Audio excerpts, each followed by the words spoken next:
بسم اللہ الرحمن الرحیم۔ السلام علیکم ورحمۃ اللہ وبرکاتہ۔ ہر خواہش پوری ہونے کی دعا۔ یہ دعا ہر نماز کے بعد پڑھنے سے جو بھی تمنا ہوگی وہ انشاءاللہ پوری ہوگی۔ شرط یہ ہے کہ تمنا جائز ہو۔ آپ نے کرنا کیا ہے، 3 مرتبہ اس دعا کو پڑھنا بہتر ہے۔ وہ دعا کون سی ہے، سماعت فرما لیجئے۔ بسم اللہ الرحمن الرحیم۔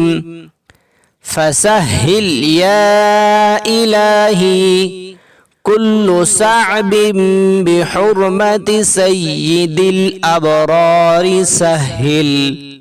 مزید دعائیں حاصل کرنے کے لیے اور اسلامک ویڈیوز حاصل کرنے کے لیے ہمارے اس چینل کو سبسکرائب کیجئے اور صدقہ جاریہ سمجھتے ہوئے دوست احباب کے ساتھ اس ویڈیو کو ضرور شیئر کیجئے۔ السلام علیکم ورحمۃ اللہ وبرکاتہ۔